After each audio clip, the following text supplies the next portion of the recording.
எங்கள் வீட்டில் துணைகளை தைத்துக் கொடுக்கும் வேலை செய்தேன். என்னிடம் வேலை செய்யும் பெண்களில் தினமும் ஒருவருக்கு தையல் இயந்திரம் பழுதாகிவிடும். அதை சரி செய்வதாக சொல்லி அந்த பெண்ணை என் குழுந்தன் தன் அறைக்கு அழைத்து செல்வார். அந்த பெண் சில மணி நேரம் கழித்து வெளியே வருவது எனக்கு விசித்திரமாக இருந்தது. என் குழுந்தன் அறையின் உள்ளே என்ன மந்திரம் போடுகிறார்? ஆனால் அந்த ரகசியத்தை பற்றி தெரிந்து கொண்ட போது நான் அதிர்ச்சி அடைந்தேன். ஒரு நாள் என் தையல் இயந்திரத்திலும் துணி சிக்கிக் கொண்டது. என் குழந்தனிடம் சரி செய்ய கேட்டபோது அவர், அண்ணி, உங்க இயந்திரம் துருப்பிடித்து விட்டது, அதை சரி செய்ய வேண்டும் என்றார். அதனால் எது வேண்டுமானாலும் நீங்களே செய்யுங்கள் என்றேன். சிறிது நேரம் கழித்து என் குழந்தன் அறைக்குள் வாங்க அண்ணி என்று சொன்னார். அப்போது எனக்கு என்னை ஏன் அறையின் உள்ளே அழைக்கிறார் என்று வியப்பாக இருந்தது. ஆனால் நான் அவர் அறைக்கு சென்றதும் அந்த இரவில் என் குழந்தன் முதலில் என் இயந்திரத்திற்கு ஆயில் போட்டார். பின்பு என் பெயர் காவியா, நான் திருமணமானவர், எனக்கு குழந்தைகள் இல்லை. என் குடும்ப சூழ்நிலை மோசமாக இருந்தது. அதனால் நான் துணி தைக்கும் வேலை செய்ய முடிவு செய்தேன். என் வரதட்சணையில் வந்த பழைய தையல் இயந்திரத்தை எடுத்து சுத்தம் செய்து, யாருக்காவது துணி தைக்க வேண்டுமானால் என்னிடம் சொல்லுங்கள் என்று என் ஊரில் அறிவித்தேன். சில நாட்களில் எனக்கு நிறைய ஆர்டர்கள் வரத் தொடங்கின. நான் என் ஊரில் உள்ள பெண்களின் துணைகளை தைக்க ஆரம்பித்தேன். நான் படிக்காதவள் படித்திருந்தால் வேலைக்கு சென்று குடும்பத்தை கவனித்துக் கொண்டிருப்பேன். ஆனால் படிப்பறிவு இல்லாததால் வேறு எந்த வேலையும் கிடைக்கவில்லை. அதனால் இந்த வேலையை தொடங்கினேன். துணிகள் தைப்பதால் என் வீடு எப்போதும் பெண்களால் நிறைந்திருக்கும். ஒரு பெண் துணி கொடுக்க வந்தால் இன்னொரு பெண் துணி வாங்க வருவாள். அதனால் என் வீட்டில் எப்போதும் பரபரப்பாக இருக்கும். அதோடு எனக்கு கொஞ்சம் பணமும் கிடைத்தது. இப்படி என் தையல் வேலை மெல்ல மெல்ல வளர்ந்தது. மெல்ல மெல்ல தொலைதூரத்தில் இருந்து கூட பெண்கள் துணிகள் தைக்க வரத் தொடங்கின. அப்போது இவ்வளவு துணிகளை தைப்பது எனக்கு கடினமாக இருந்தது. என் வேலை நாளுக்கு நாள் அதிகமாகிக் கொண்டே வந்தது. ஆனால் என் தோள்கள் இயந்திரத்தில் உட்கார்ந்து உட்கார்ந்து சோர்ந்து போயின. அதனால் நான் சில இளம் பெண்களை என் உதவிக்கு அழைத்துக் கொண்டேன். இந்த வேலைக்கு ஈடாக நான் அவர்களுக்கு தையல் வேலையை கற்றுக் கொடுத்தேன். கொஞ்சம் பணமும் கொடுத்தேன். அதனால் அவர்கள் அனைவரும் தங்கள் இயந்திரங்களை கொண்டு வந்து என் வீட்டில் வேலை செய்யத் தொடங்கினர். சிலர் மிகவும் இளமையாக இருந்தனர். அதனால் நான் அவர்களுக்கு இயந்திரத்தை எப்படி இயக்குவது என்று கற்றுக் கொடுத்தேன். சில நாட்கள் அவர்களுக்கு இயந்திரத்தை இயக்க கற்றுக் கொடுத்தேன். அவர்கள் பழகியதும் அவர்களுக்கு துணிகளை தைக்க கொடுத்தேன். ஆனால் அவர்கள் யாரும் இந்த வேலையில் திறமைசாலிகள் இல்லை. அதனால் துணியை இயந்திரத்தில் சிக்க வைத்து விடுவார்கள். சிலர் கையில் ஊசியால் கொத்திக் கொள்வார்கள். சிலர் இயந்திரத்தின் காலை கடுத்து விடுவார்கள். இப்படி அவர்களின் இயந்திரம் தினமும் கெட்டுப்போக ஆரம்பித்தன. ஒரு நாள் அவர்களில் ஒரு பெண்ணான ஷாலினியின் இயந்திரம் கெட்டுப்போனது. துணி இயந்திரத்தில் சிக்கிக் கொண்டது. அந்த பெண்ணின் இயந்திரத்தை நானே சரி செய்ய நிறைய முயற்சி செய்தேன். ஆனால் அது சரியாகவில்லை. அதனால் அந்த பெண்ணுக்கு விடுமுறை கொடுத்து, உன் இயந்திரத்தை சரி செய்துவிட்டு வா, இன்று நீ சீக்கிரம் வீட்டுக்கு போ என்றேன். அவள் செல்ல ஆரம்பித்தாள். ஆனால் அந்த நேரத்தில் என் குழுந்தன் விஜய் சாப்பிட வீட்டிற்கு வந்தார். நான் சமையலறைக்கு சென்று அவருக்காக உணவை சூடாக்கத் தொடங்கினேன். அப்போது ஜன்னல் வழியாக என் குழுந்தன் அந்த பெண்ணிடம், ஏன் சீக்கிரம் வீட்டிற்கு போகிறாய் என்று கேட்பதை பார்த்தேன். என் குழுந்தருக்கு அங்கிருக்கும் பெண்கள் அனைவரும் தெரியும். அதனால் அவர்களுடன் சுதந்திரமாக பேசுவார். அதனால் நானும் முதலில் அதை பெரியதாக எடுத்துக்கொள்ளவில்லை. என் குழுந்தன் கேட்டதற்கு, அந்த பெண் என் இயந்திரத்தில் துணி சிக்கிக் கொண்டு கேட்டுப்போனது. அதனால் உங்களுடைய அண்ணிதான் எனக்கு விடுமுறை கொடுத்தார். நாளைக்கு யாரையாவது வைத்து இயந்திரத்தை சரி செய்து கொண்டு பிறகு தைக்க வருவேன் என்றாள். அவள் சொன்னதை கேட்டு என் குழுந்தன், அட இது என்ன பேச்சு? வீட்டிலேயே ஒரு ஆள் இருக்கும்போது வெளியில் போய் இயந்திரத்தை சரி செய்ய என்ன அவசியம் என்றார். அந்த பெண் என் குழுந்தன் சொன்னதை கேட்டு ஆச்சரியமடைந்து, நீங்கள் என் இயந்திரத்தை சரி செய்தால் அது எனக்கு பெரிய உதவியாக இருக்கும். இல்லையென்றால் அப்பாவிடம் சொல்லி பெரிய மார்க்கெட்டுக்குத்தான் அனுப்ப வேண்டும். அப்பா சைக்கிளில் இயந்திரத்தை வைத்து தடுமாறி கொண்டு செல்வார் என்றாள். அந்த பெண் சொன்னதை கேட்டு என் குழுந்தன் இயந்திரத்தை சரி பார்க்க ஆரம்பித்தார். அவர், உன் இயந்திரம் மோசமாக ஜாமாகிவிட்டது, அதை சரி செய்ய திறந்துதான் பார்க்க வேண்டும் என்றார். என் குழுந்தன் சொன்னதை கேட்டு அந்த பெண் ஆச்சரியத்துடன் அவரை பார்த்தாள். அப்போ, நீங்கள் என் இயந்திரத்தை சரி செய்ய மாட்டீர்களா என்று அந்த பெண் கேட்டதற்கு என் குழுந்தன் சிரித்துக்கொண்டே, இல்லை, இந்த வேளையில் நான் திறமைசாலி என்றார். அந்த பெண் மகிழ்ச்சி அடைந்து அருகில் உட்கார்ந்தாள். எனக்கு இப்போது ஒரு சூட் தைக்க வேண்டும், சீக்கிரம் சரி செய்து கொடுங்கள் என்றாள். அந்த பெண் சொன்னதற்கு என் குழுந்தன், இந்த இயந்திரத்தை என் அறைக்குள் கொண்டு வா, நான் அங்கு வைத்து சரி செய்கிறேன் என்றார். இதைக் கேட்டு அந்த பெண் பயந்தாள். அப்போது என் குழந்தன், என் கருவிகள் எல்லாம் அறையில்தான் இருக்கின்றன, அதனால் நான் இயந்திரத்தை உள்ளே வைத்துதான் சரி செய்ய முடியும் என்றார். அந்த பெண் இயந்திரத்தை எடுத்துக்கொண்டு என் குழுந்தன் அறைக்கு சென்றான். நான் உணவை சூடாக்கி வெளியே கட்டிலில் வைத்தேன். ஆனால் என் குழுந்தனும் அந்த பெண்ணும் அறைக்கு வெளியே வரவில்லை. நிறைய நேரமும் ஆகிவிட்டது. இருவரும் இளமையாக இருந்ததால் நான் கவலைப்பட ஆரம்பித்தேன். கொஞ்ச நேரம் பொறுத்திருந்தேன். என் குழுந்தனை நான் சந்தேகிக்க விரும்பவில்லை.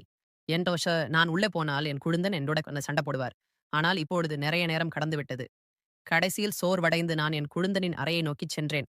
அப்போது அந்த பெண் இயந்திரத்துடன் வெளியே வந்து சந்தோஷமாக, "அக்கா, என் இயந்திரம் சரியாகிவிட்டது" என்றாள். இதைக் கேட்டு நானும் மகிழ்ச்சியடைந்தேன். ஆனால் என் கொழுந்தன் இவ்வளவு நேரம் அறையின் உள்ளே என்ன செய்து கொண்டிருந்தார் என்ற கேள்வி என்னை உள்ளுக்குள் குழப்பியது. பின்பு நாங்கள் எங்கள் வேலையில் ஈடுபட்டோம். சிறிது நேரம் கழித்து என் கொழுந்தன் அறையிலிருந்து வெளியே வந்து கட்டிலில் உட்கார்ந்து சாப்பிட ஆரம்பித்தார். இன்னும் சில நாட்களில் எங்கள் பக்கத்து வீட்டில் திருமணம் நடைபெற இருந்தது. அவர்கள் தங்கள் துணிகள் அனைத்தையும் தைக்க என்னிடம் கொடுத்திருந்தனர். அதற்கு சில நாட்களே இருந்தன. அதனால் நான் பதட்டமாக இருந்தேன். ஆனால் என் குழுந்தன் அந்த பெண்ணின் இயந்திரத்தை சீக்கிரம் சரி செய்து என் வேலையை எளிதாக்கி விட்டார் என்று சந்தோஷப்பட்டேன். என் குழுந்தன் சாப்பிட்டு முடித்ததும் எழுந்து, "இனிமேல் யாருடைய இயந்திரமாவது கேட்டுப்போனால் நான் இருக்கிறேன்" என்றார். இதை கேட்டதும் நான் லேசாக சிரிக்க ஆரம்பித்தேன். இந்த வேலையிலிருந்து எனக்கு நிறைய பணம் கிடைத்தது.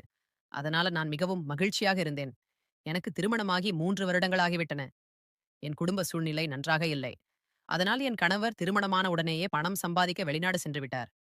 என் கணவர் ராஜேஷ் 3 வருடங்களாக துபாயில் இருந்தார். வருடத்திற்கு ஒரு முறை விடுமுறைக்கு வீட்டுக்கு வருவார். ஒரு வாரம் வீட்டில் தங்கி இருந்துவிட்டு பின்பு துபாய்க்கு சென்று விடுவார். வீட்டில் மாமியார், மாமனார் மற்றும் ஒரு குழந்தன் இருந்தனர்.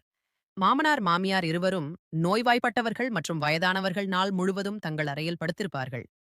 என் குழந்தன் மிகவும் நல்லவர். அவருக்கு 21 வயது.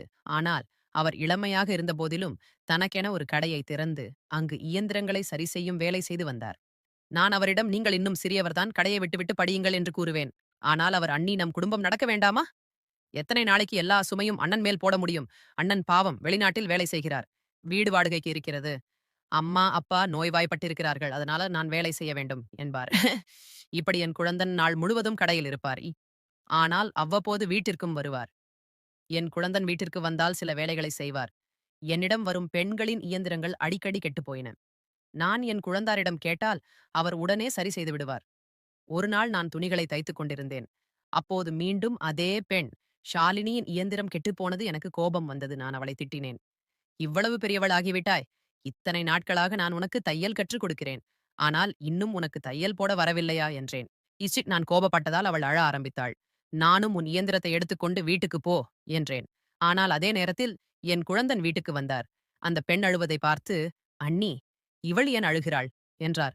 இந்த பெண் என் மனதை ரொம்ப குழப்பிவிட்டாள். இவளை வேலையிலிருந்து நீக்க வேண்டும் என்று என் மனம் சொல்கிறது. வேண்டுமென்றே இயந்திரத்தை கெடுத்து விடுகிறாள் என்றேன். நான் சொன்னதை கேட்டு என் குழுந்தன் சிரிக்க ஆரம்பித்தார். "நான் கவலையில் இருக்கிறேன். நீ சிரிக்கிறாயா?" என்று கோபத்தில் நான் என் குழுந்தனையும் திட்டினேன். அவர், "அண்ணி, இதில் இவள் தவறு ஏதுமில்லை. இன்றைய இயந்திரங்கள் சீக்கிரம் கேட்டுப் போகின்றன. அந்த பழைய காலம் போய்விட்ட இன்று எல்லாமே உள்ளூர் பொருட்கள்" என்றார். என் குழுந்தன் சொன்னதை கேட்டு நான் அவரை முறைத்தேன். அவர் தன் பாக்கெட்டிலிருந்து மொபைலை எடுத்து, "அண்ணி, அண்ணன் போன் செய்தார். நீங்கள் என் அண்ணனுடன் பேசுங்கள். உங்கள் கோபம் போய்விடும்" என்றார். என் கணவரை பற்றி சொன்னதும் நான் சிரிக்க ஆரம்பித்தேன். என் குழந்தன் ஒரு முகம் விளையாட்டு பிள்ளை. என்னை கிண்டல் செய்வதை நிறுத்த மாட்டார். ஆனால் உண்மை என்னவென்றால், என் கணவர் என்னுடன் பல நாட்களாக பேசவில்லை. ஏனென்றால் அவர் பிஸியாக இருந்திருக்கலாம். அதனால் நான் தினமும் என் குழுந்தனிடம் அண்ணனிடம் பேசுவதற்காக போன் செய் என்று கேட்பேன். ஆனால் என் குழுந்தன் ஒவ்வொரு முறையும், "அண்ணி, என்று பணம் இல்லை. நாளைக்கு போன் செய்கிறேன்" என்பார். ஆனால் இது நடந்து பல நாட்கள் ஆகிவிட்டன. ஒருவேளை என் குழுந்தனின் மொபைலில் அன்று பணம் இல்லாமல் இருந்திருக்கலாம். ஆனால் இன்று என் குழுந்தன் எனக்கு மொபைலை கொடுத்ததும் நான் எல்லாவற்றையும் மறந்துவிட்டேன். நான் என் குழுந்தனாரிடம் மொபைலை வாங்கி என் அறைக்கு சென்றேன். நான் என் கணவரிடம் சில முக்கியமான விஷயங்களை பேச வேண்டும். என்னால் பல நாட்களாக பேச முடியவில்லை. அதனால் எனக்கு 30 நிமிடங்களானது. நான் போனை கட் செய்ய போகும்போது என் கணவர் அம்மா, அப்பாவிடம் பேச வேண்டும் என்றார். நான் மொபைலை அவர்களின் அறைக்கு எடுத்துச் சென்றேன். என் கணவரை என் மாமியார், மாமனாருடன் பேச வைத்தேன். அவர்களும் மகிழ்ச்சியடைனர். நான் அங்கிருந்து வெளியே வந்தபோது என் குழந்தன் அங்கு இல்லை. அப்போது ஒரு பெண், அவர் இன்னும் ஷாலினியின் இயந்திரத்தை சரி செய்து கொண்டிருக்கிறார் என்று என் குழந்தனின் அறையை நோக்கி சைகை காட்டினாள். எனக்கு அதிர்ச்சியாக இருந்தது. ஏனென்றால் இருவரும் இன்னும் உள்ளே இருந்தனர். ஆனால் நான் போன் பேசப் போவதற்கு முன்பே இருவரும் அறைக்கு உள்ளே சென்றனர். அப்போது எனக்கு திடீரென்று நான் இன்னும் என் குழுந்தனுக்காக உணவை சூடாக்கவில்லை என்பது நினைவுக்கு வந்தது. நான் என் நெற்றியில் கை வைத்தேன். கணவரிடம் பேசுவதில் நான் என் குழந்தனுக்கு உணவை கொடுக்க மறந்துவிட்டேன். இப்போது குழந்தன் வெளியே வந்ததும் நான் அவரிடம், "நீங்கள் சிறிது நிமிடம் உட்காருங்கள். நான் இப்போதே உங்களுக்கு உணவை சூடாக்கி கொண்டு வருகிறேன்" என்றேன். ஆனால் என் குழந்தன், "இல்லை அண்ணி, என் வயிறு நிரம்பிவிட்டது. இன்று நான் சாப்பிட மாட்டேன்" என்றார். இப்படி சொல்லிக்கொண்டே என் குழந்தன் சிரித்துக்கொண்டே வெளியே சென்று விட்டார். நான் குழப்பத்துடன் இயந்திரத்தின் அருகில் உட்கார்ந்தேன். அவருக்கு எங்கிருந்து வயிறு நிரம்பியது என்று என் மனதுக்குள் யோசித்தேன். அப்போது என் கவனம் அந்த பெண்களின் மீது விழுந்தது. அவர்கள் ஷாலினியுடன் மெதுவாக பேசிக் கொண்டிருந்தனர். ஷாலினி மகிழ்ச்சியுடன் அவர்களிடம் ஏதோ சொல்லிக் கொண்டிருந்தாள். அவள் முகம் வெட்கத்தால் சிவந்திருந்தது. இதை பார்த்து எனக்கு கோபம் வந்தது. ஷாலினி, உன் இயந்திரம் சரியாகிவிட்டதா என்று நான் கேட்டதற்கு ஷாலினி வேகமாக தன் தலையை ஆட்டினாள். அப்படியானால் சீக்கிரம் உன் வேலையை செய் என்றேன். நான் சொன்னதை கேட்டு பதட்டத்தோடு எல்லா பெண்களும் வேலை செய்யத் தொடங்கினர். நான் வேலை செய்யும்போது என் கணவரை பற்றி யோசித்தேன். நான் பல மாதங்களாக அவரை வீட்டிற்கு வரச் சொல்லிக் கொண்டிருந்தேன். அவரை வீட்டில் பார்க்க எனக்கு அவ்வளவு ஆசையாக இருந்தது. ஆனால் என் கணவர், நான் வீட்டுக்கு வந்தால் நிறைய பணம் செலவாகும், இப்போது நான் பணத்தை சேமிக்க வேண்டும் என்பார். என் கணவர் ஒவ்வொரு ரூபாயையும் சேமித்துக் கொண்டிருந்தார். அதனால் எங்கள் நிலைமை நன்றாக இருக்கும். ஆனால் கணவரின் தூரம் எனக்கு இப்போது பொறுக்கவில்லை. என் கணவர் திரும்பி வர வேண்டும் என்று நானும் விரும்பினேன். அவர் என்னுடன் இங்கேயே இருக்க வேண்டும். அவர் குறைவாக சம்பாதித்தாலும் சரி, அவர் தினமும் வீட்டிற்கு வர வேண்டும், என்னை தாங்கிக் கொள்ள வேண்டும், நான் அவருக்கு சேவை செய்ய வேண்டும் என்ற ஆசை எனக்குள் இருந்தது. ஆனால் இது அவ்வளவு எளிதல்ல. அதனால் நான் அமைதியாக இருந்தேன். தையல் வேலை செய்து என் மனதை அமைதிப்படுத்திக் கொண்டேன். நான் சம்பாதித்த பணத்தை என் மாமியார் மாமனார் கையில் கொடுத்தேன். அவர்களும் மகிழ்ச்சி அடைந்தனர். எனக்கும் நேரம் நன்றாக கடந்து சென்றது. ஆனால் என்னிடம் தையல் செய்யும் பெண்களின் இயந்திரங்கள் மிகவும் கெட்டுப்போக ஆரம்பித்திருந்தது. அவர்கள் இயந்திரத்தை சரியாக இயக்க வேண்டும் என்று பல முறை அவர்களிடம் சொல்லியிருந்தேன். ஆனால் தினமும் ஏதாவது ஒரு பெண்ணின் இயந்திரம் கெட்டுப் போயிருக்கும். நானே இயந்திரத்தை சரி செய்ய கற்றுக்கொள்ள வேண்டும் என்று நினைத்தேன். ஆனால் நான் படிக்காதவள். அதனால் எந்த வேலையையும் என்னால் எளிதாக கற்றுக்கொள்ள முடியவில்லை. இந்த இயந்திரம் என் மாமியாருடையது. முதலில் அவர்களும் குடும்பத்தை நடத்த இந்த இயந்திரத்தை இயக்கிக் கொண்டிருந்தார். ஆனால் என் திருமணத்திற்கு பிறகு அவர் நோய்வாய்ப்பட்டார். அப்போது என் கணவரும் துபாய்க்கு சென்று விட்டார். அதனால் நான் துடைகள் தைக்கலாம் என்று நினைத்தேன். இதனால் வீட்டில் கொஞ்சம் பணமும் வரும். ஆனால் பணத்துடன் பல பிரச்சனைகளும் வரும் என்று எனக்கு தெரியாது. அந்த நாள் நான் மிகவும் மகிழ்ச்சியாக இருந்தேன். என்றால் காலையில என் கணவர் போன் செய்தார். ஆனால் நான் துணைகளை தைக்க உட்கார்ந்தபோது எங்கள் ஊரிலிருந்து ஒரு பெண் வந்து, என் மருமகளுக்கு திருமணம், அவளுடைய வரதட்சணை துணிகள் அனைத்தையும் நீ தைக்க வேண்டும் என்று நான் விரும்புகிறேன் என்றாள். அந்த நாட்களில் எனக்கு அதிக வேலை இல்லை. அதனால் நான் மகிழ்ச்சி அடைந்தேன். நான் அவளிடம், என்னிடம் நிறைய பெண்கள் இருக்கிறார்கள், நான் உங்களுக்கு சரியான நேரத்தில் எல்லா துணிகளையும் முடித்துக் கொடுப்பேன் என்றேன். அந்த பெண் எனக்கு ஆசீர்வாதம் செய்தாள். பிறகு எல்லா துணிகளையும் என்னிடம் கொடுத்தாள். அந்த பெண் சென்ற பிறகு நான் எல்லா பெண்களிடமும், நமக்கு நேரம் குறைவு, வேலை அதிகம், அதனால் நீங்கள் அனைவரும் உங்கள் இயந்திரத்தை சரியாக வைத்துக் கொள்ளுங்கள். வேலையின் போதி யாருடைய இயந்திரமாவது கேட்டுப் போனது என்று சொன்னால் நான் அவளை வேலையிலிருந்து நீக்கி விடுவேன் என்றேன். நான் சொன்னதற்கு பதிலளித்த ஒரு பெண், அக்கா என்று உங்கள் குழந்தன் வருவார், நாங்கள் அனைவரும் அவரிடம் எங்கள் இயந்திரத்தை சரி செய்து கொள்வோம் என்றாள். அந்த பெண்ணின் முகத்தில் ஒரு மென்மையான புன்னகை இருந்தது. அதை நான் அப்போது புரிந்து கொள்ளவில்லை. நான் அந்த நேரத்தில் துணைகளை சரிபார்த்து கொண்டிருந்தேன். அதனால் சரி, என் சம்மதம் உண்டு. ஆனால் நீங்கள் சீக்கிரம் உங்கள் இயந்திரத்தை சரி செய்து கொள்ளுங்கள் என்றேன். இதை கேட்டதும் அந்த பெண்கள் ஏன் மகிழ்ச்சி அடைந்தார்கள் என்று எனக்கு தெரியவில்லை. மதியம் என் குழுந்தன் வந்ததும் எல்லோரும் அவர் பின்னால் சென்றனர். அவரோ, நான் உங்கள் எல்லாருக்கும் ஒப்பந்தம் செய்யவில்லை, வேறு யாரிடமாவது போய் உங்கள் இயந்திரத்தை சரி செய்து கொள்ளுங்கள், மேலும் நீங்கள் அனைவரும் இலவசமாக என்னிடம் உங்கள் வேலையை செய்து கொள்கிறீர்கள் என்றார். என் குழந்தன் சொன்னதை கேட்டு நான் சிரித்தேன். ஆனால் எல்லா பெண்களின் முகமும் பாடிவிட்டது. பதிலுக்கு, நாங்கள் உங்களுக்கு என்ன கொடுக்க முடியும் என்று பெண்கள் கேட்டனர். என் குழந்தன் ஏதாவது கொடுக்க வேண்டும் என்றார். அப்போது அவர்களில் ஒரு பெண், உங்களுக்கு திருமணமாகும்போது நாங்கள் உங்கள் மனைவியின் துணிகளை தைத்துக் கொடுப்போம் என்றாள். அந்த பெண் சொன்னதை கேட்டு என் குழுந்தன் சிரித்துக்கொண்டே, நீங்கள் எல்லோரும் மிகவும் புத்திசாலிகள், நான் தினமும் உங்களில் ஒருவரின் இயந்திரத்தை சரி செய்து கொடுக்கிறேன். ஆனால் பதிலுக்கு நீங்கள் என் மனைவியின் துணைகளை மட்டுமே தைத்துக் கொடுப்பீர்களா என்றார். இதை கேட்டதும் நான் சிரித்தேன். என் குழுந்தன் உங்கள் அனைவருக்கும் இன்னும் அவ்வளவு நன்றாக தைக்க தெரியாது, அதனால் என் அண்ணி என் மனைவியின் துடைகளை தைத்துக் கொடுப்பார் என்றார். அவர் இப்படி சொல்லிவிட்டு என்னை பார்த்தார். நான் சிரித்துக்கொண்டே பெண்களிடம், என் குழந்தன் இன்னும் மிகவும் சிறியவன் என்றேன். அப்போது ஒரு பெண் ஆச்சரியத்துடன் என்னை பார்த்து, உங்கள் குழுந்தன் இவ்வளவு பெரியவராகிவிட்டாரே என்றாள். அப்போது குழந்தன் என்னை பார்த்தார். அண்ணி என்ன பதில் சொல்கிறார் என்று இந்த எல்லா விஷயங்களும் அவருக்கு வேடிக்கையாக இருந்தது. ஆனால் என் குழந்தன் இன்னும் இளம் வயது என்பது எனக்கு தெரியும். மனைவி மற்றும் குழந்தைகளின் பொறுப்பை அவரால் தாங்க முடியாது. மேலும் எங்கள் குடும்ப சூழ்நிலையும் நன்றாக இல்லை. என் கணவருக்கும் திருமணமானது. ஆனால் மோசமான நிலைமை காரணமாக அவர் என்னை விட்டு தூரம் செல்ல வேண்டியிருந்தது. அதனால் என் குழந்தின் மனைவியும் என்னைப் போல மனதை அடக்கி வாழ வேண்டும் என்று நான் விரும்பவில்லை. அதனால் நான் அந்த பெண்களிடம், அவர் பெரியவர் ஆகிவிட்டார் என்பதற்காக அவருக்கு திருமணம் செய்துவிட வேண்டுமா? திருமணத்திற்கு இன்னும் நிறைய விஷயங்கள் தேவை. அதனால் நாங்கள் அவருக்கு 5 வருடத்திற்கு பிறகு திருமணம் செய்து வைப்போம் என்றேன். இதை கேட்டு என் குழுந்தன் சிரிக்க ஆரம்பித்தார். பிறகு நான் எல்லா பெண்களிடமும் சீக்கிரம் உங்கள் வேலையை செய்யுங்கள். அதுவரை நான் என் குழந்தனுக்கு உணவை சூடாக்கி வருகிறேன் என்றேன். இப்படி சொல்லி நான் சமையலறைக்கு சென்று அவருக்கான உணவை சூடாக்க ஆரம்பித்தேன். அப்போது எல்லா பெண்களும் வரிசையாக என் குழந்தரின் அறைக்கு சென்றனர். உள்ளே சென்று குழுந்தன் என்ன மந்திரம் போட்டார் என்று தெரியவில்லை. எல்லோருடைய இயந்திரமும் உடனே சரியாகிவிடும். அன்றென் கொழுந்தன் எல்லா பெண்களின் இயந்திரத்தையும் சரி செய்து கொடுத்துவிட்டு தன் கடைக்கு சென்று விட்டார். அடுத்த நாள் எனக்கு நிறைய வேலை இருந்தது. அதனால் எந்த பெண்ணையும் வேலையிலிருந்து எழும்ப விடவில்லை. இந்த நாளில் என் குழுந்தனும் வீட்டிற்கு வரவில்லை. துணிகள் நிறைய இருந்தன. அதனால் நான் பிஸியாக இருந்தேன். விரைவில் வேலை முடிந்ததும் என் பிறந்த வீட்டிற்கு செல்லலாம் என்று நினைத்தேன். பல நாட்களாக நான் என் பிறந்த வீட்டிற்கு செல்லவில்லை. ஆனால் திடீரென்று என்னுடைய இயந்திரம் கெட்டுப்போனது. நான் கவலைப்பட்டேன். துணிகள் ஒரு பெரிய குவியலாக இருந்தது. இவ்வளவு விலை மதிப்புள்ள துணிகளை என் பெண்கள் தைக்க வேண்டும் என்று நான் விரும்பவில்லை. ஏனென்றால் அவர்களுக்கு அவ்வளவு அனுபவம் இல்லை. ஆனால் என் இயந்திரம் காலையில் கெட்டுப்போனது. பெண்கள் என்னை பார்த்து கவலைப்பட்டனர்.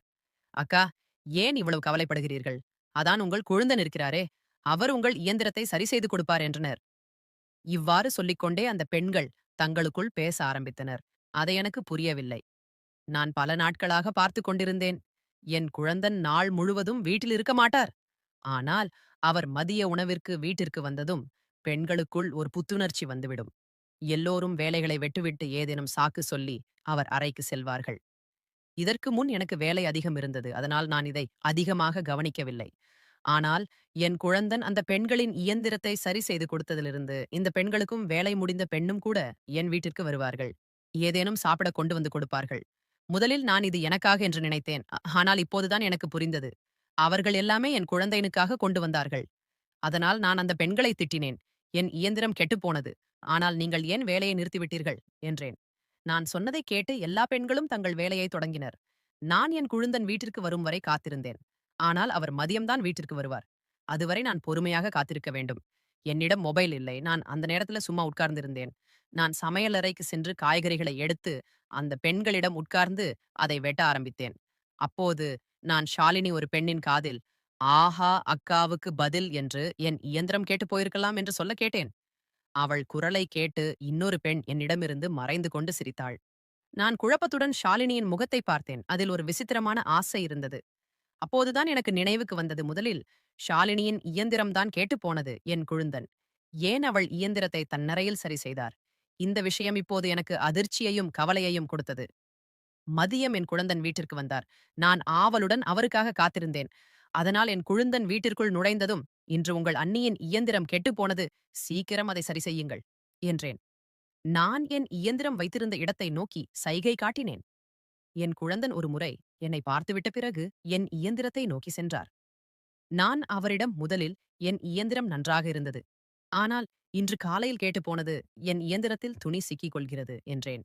என் குழுந்தன் என் இயந்திரத்தை இயக்கி பார்த்தார். இயந்திரம் மீண்டும் துணியை சிக்க வைத்தது. என் குழுந்தன் அண்ணி, உங்கள் இயந்திரம் துருப்பெடுத்து விட்டது. அதை முழுமையாக திறக்க வேண்டும் என்றார். நான் என் குழந்தனிடம் எனக்கு இந்த விஷயங்கள் ஏதும் தெரியாது. அதனால் எது செய்தாலும் நீங்களே சீக்கிரம் செய்யுங்கள். ஏனென்றால் எனக்கு நிறைய துணிகளை தைக்க வேண்டும். தாமதமானால் அந்த பகுதி மக்கள் மீண்டும் என்னிடம் துணிகளை தைக்க கொண்டு வர மாட்டார்கள் என்றேன். நான் சொன்னதற்கு என் குழுந்தன், அண்ணி உங்கள் குழுந்தன் இருக்கும்போது ஏன் கவலைப்படுகிறீர்கள்? நான் இப்போதே அதை சரி செய்கிறேன் என்றார். இப்படி சொல்லி என் குழுந்தன் என் இயந்திரத்தின் பாகங்களை சரி செய்ய ஆரம்பித்தார். ஆனால் சிறிது நேரம் கழித்து என் குழுந்தன், அண்ணி இது சரியாகாது. இதை என் அறைக்கு எடுத்து செல்லுங்கள் என்றார். என் குழுந்தன் சொன்னதை கேட்டு நான் ஆச்சரியத்தோடு அவரை பார்த்தேன். வெளியே இல்லாதது. அப்படி என்ன உள்ளே இருக்கிறது என்று கேட்டேன். நான் இப்படி கேட்டதும் என் குழுந்தன் பயந்து, அண்ணே, நான் முன்பே சொல்லியிருக்கிறேன். என் அறையின் உள்ளே பல கருவிகள் இருக்கிறது என்றார். என் குழுந்தன் சொன்னதை கேட்டு நான் அவரிடம் உள்ளே இருக்கிற எல்லா கருவிகளையும் நான் வெளியே கொண்டு வருகிறேன் என்றேன். நான் சொன்னதற்கு என் குழுந்தன் அண்ணி, அந்த கருவிகள் அனைத்தும் மிகவும் கனமானவை. உங்களால் தனியாக அதை தூக்க முடியாது. இயந்திரத்தை சரி செய்ய வேண்டும் என்றால் அறைக்கு கொண்டு வாருங்கள். இல்லையென்றால் நான் சரி செய்ய மாட்டேன் என்றார். இதை கேட்டதும் நான் பயந்தேன். ஏனென்றால் எனக்கு இன்று இயந்திரத்தை எப்படியாவது சரி செய்ய வேண்டும். அதனால் நான் விருப்பமில்லாமல் என் குழந்தன் சொன்னதை ஏற்றுக்கொண்டேன். என் இயந்திரத்தை எடுத்துக்கொண்டு குழந்தன் அறைக்கு சென்றேன். ஆனால் அங்கு சென்ற பிறகு அவர் செய்த செயலை பார்த்து எனக்கு அதிர்ச்சியாக இருந்தது. நான் உடனடியாக அவருடைய அறையிலிருந்து வெளியே வந்தேன். பின்பு என் குழந்தனும் உடனே வெளியே வந்து கடைக்கு சென்று விட்டார். நான் என் மாமனார் மாமியார் அறைக்கு சென்று அவர்களிடத்தில் இந்த விஷயத்தை பற்றி சொன்னேன். இதை கேட்ட பிறகு அவர்கள் என் பையன் தெரியாமல் அப்படி செய்திருப்பான். நாங்கள் அவனுக்கு சொல்லி புரிய வைக்கிறோம் என்றனர். நான் என் மாமியார் மாமனாரிடம், உங்கள் மகன் குழந்தை இல்லை, அவர் வளர்ந்து விட்டார். அவர் ஏதேனும் தவறு செய்வதற்கு முன் நாம் அவருக்கு திருமணம் செய்து வைக்க வேண்டும் என்றேன். அதற்கு மாமியார் இப்போது உடனடியாக நாங்கள் எங்கிருந்து பெண்ணை கொண்டு வருவோம் என்றார். நீங்கள் இதை பற்றி கவலைப்பட வேண்டாம். நீங்கள் யாரை குழந்தை என்று நினைத்துக் கொண்டு கொண்டிருக்கிறீர்களோ அவர் ஏற்கனவே தனக்கான பெண்ணை தேர்ந்தெடுத்து விட்டார் என்றேன். என் குழுந்தன் இயந்திரத்தை சரி செய்வதாக சொல்லி என்னை தன் அறைக்கு அழைத்து சென்று இயந்திரத்திற்கு ஆயில் போட்ட பெண் என் காலை பிடித்துக்கொண்டு அழ ஆரம்பித்தார். தனக்கும் ஷாலினிக்கும் இடையேயான காதலை பற்றி கூறினார். எங்கள் காதலுக்காக மற்ற பெண்களும் எங்களுக்கு உதவி செய்து வந்தார்கள். இப்போது எங்கள் திருமணத்திற்கு நீங்களதான் உதவி செய்ய வேண்டும். இல்லை என்றால் நாங்கள் ஏதாவது தவறு செய்து வருவோம் என்றார். நான் ஷாலினியை பற்றி மாமியார் மாமனாரிடம் சொன்னதும் மாமியார் வாயில் விரலை வைத்துக்கொண்டு ஆச்சரியத்துடன் என்னை பார்த்தார். அடுத்த நாள் என் மாமியார் மாமனார் என் குழந்தனிடம் ஷாலினியின் திருமணத்தை பற்றி கேட்டபோது அவர் இதற்காகவே காத்துக் கொண்டிருந்தது போல் இருந்தது. அவர் மகிழ்ச்சியுடன் என்னை பார்த்தார். உடனடியாக திருமணத்திற்கு சம்மதித்தார்.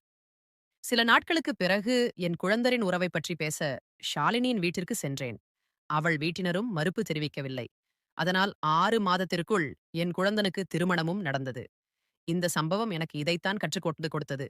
பையனாக இருந்தாலும் பெண்ணாக இருந்தாலும் வளர்ந்து விட்டால் அவர்கள் திருமணத்தை தாமதப்படுத்தக் கூடாது, இல்லை என்றால் அதனால நிறைய பிரச்சனைகள் உருவாக ஆரம்பிக்கும். ஷாலினி மருமகளாக எங்கள் வீட்டிற்கு வந்தாள். இப்போது நாங்கள் இருவரும் சேர்ந்து துணி தைக்க ஆரம்பித்தோம். இதனால் எங்கள் வீட்டின் வருமானம் இருமடங்காகியது. நண்பர்களே, இந்த கதை உங்களுக்கு பிடித்திருந்தால் வீடியோவை லைக் மற்றும் ஷேர் செய்யுங்கள். அப்போது ஒரு பெண், அவர் இன்னும் ஷாலினியின் இயந்திரத்தை சரி செய்து கொண்டிருக்கிறார் என்று என் குழந்தனின் அறையை நோக்கி சைகை காட்டினாள். எனக்கு அதிர்ச்சியாக இருந்தது. ஏனென்றால் இருவரும் இன்னும் உள்ளே இருந்தனர். ஆனால் நான் போன் பேசப் போவதற்கு முன்பே இருவரும் அறைக்கு உள்ளே சென்றனர். அப்போது எனக்கு திடீரென்று நான் இன்னும் என் குழந்தனுக்காக உணவை சூடாக்கவில்லை என்பது நினைவுக்கு வந்தது. நான் என் நெற்றியில் கை வைத்தேன். கணவரிடம் பேசுவதில் நான் என் குழந்தனுக்கு உணவை கொடுக்க மறந்துவிட்டேன். இப்போது குழந்தன் வெளியே வந்ததும் நான் அவரிடம், நீங்கள் சிறிது நிமிடம் உட்காருங்கள், நான் இப்போதே உங்களுக்கு உணவை சூடாக்கி கொண்டு வருகிறேன் என்றேன். ஆனால் என் குழந்தன், இல்லை அண்ணி, என் வயிறு நிரம்பிவிட்டது, இன்று நான் சாப்பிட மாட்டேன் என்றார்.